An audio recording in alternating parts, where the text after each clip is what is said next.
નમસ્કાર દર્શક મિત્રો, સત્ય સ્વરાજ ન્યૂઝમાં આપનું સ્વાગત છે। રાજ્ય સરકારે ગુજરાતમાં ટેકાના ભાવે મગફળીની ખરીદી તો શરૂ કરી છે, પરંતુ હિંમતનગરમાં ખેડૂતો ટેકાના વધુ ભાવ મળતા હોવા છતાં ઓપન માર્કેટમાં મગફળી સસ્તા ભાવે વેચવા મજબૂર બન્યા છે। હિંમતનગર માર્કેટ યાર્ડ ટ્રેક્ટરની લાગેલી આ લાંબી લાઈનો મગફળી વેચવા માટે આવેલા ખેડૂતોએ વહેલી પરોઢથી લગાવી છે।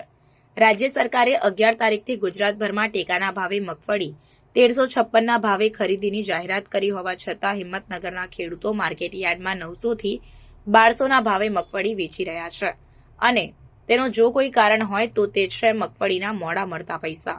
ટેકાના ભાવે મગફળી વેચ્યા બાદ ખેડૂતોના જણાવ્યા મુજબ 20 થી 25 દિવસ બાદ પેમેન્ટ મળે છે, જ્યારે ખેડૂતોને હાલ નવી સિઝનની ખેતી કરવાની હોવાથી 20 થી 25 દિવસનો ટાઈમ પાલવે તેમ નથી।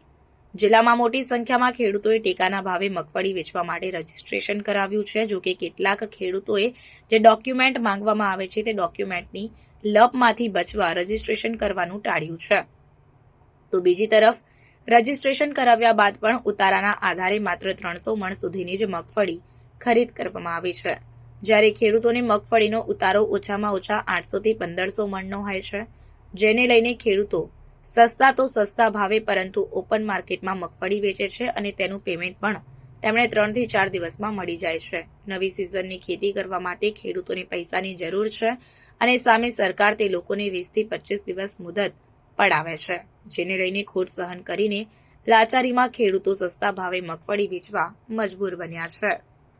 હાલ સરકારે કીધું કે રજીસ્ટ્રેશન કરાવવાનું 1356 રૂપિયા ભાવ છે, પણ તે પ્રમાણે સીમિત ભાવમાં મગફળી ખરીદવાની વાત કરી સરકારે, બરાબર।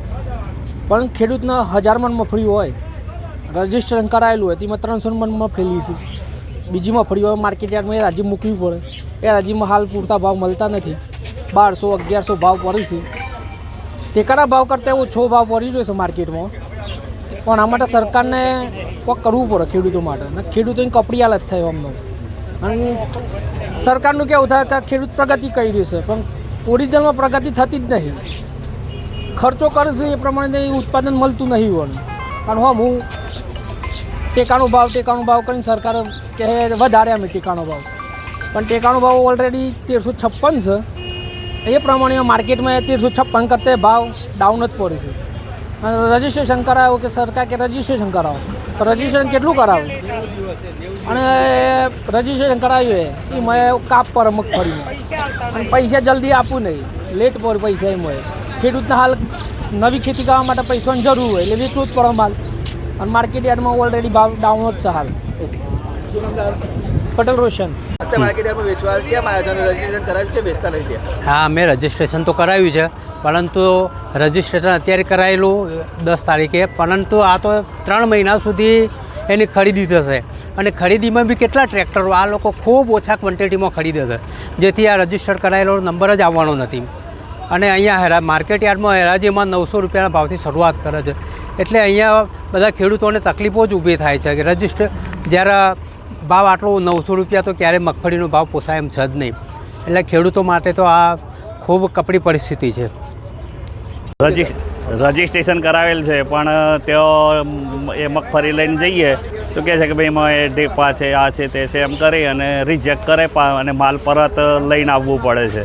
અને અહીંયા આવીએ ખેડૂતને અત્યારે શું છે કે વાવેતર કરવાનું હોય એટલે બિયારણની, ખાતરની, નાની પૈસાની ખાસ જરૂર હોય, એટલે લોકો અહીંયા માર્કેટ યાર્ડમાં અઠવાડિયામાં પેમેન્ટ મળી જતું હોય છે, એટલે લોકો ખેડૂતો અહીંયા ઓછા ભાવે પણ અહીંયા વેચાણ કરી દે છે।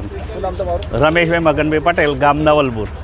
સમાચારોની ઝડપી અપડેટ માટે હમણાં જ સત્ય સ્વરાજ ન્યૂઝ ચેનલને લાઇક, શેર અને સબસ્ક્રાઇબ કરો।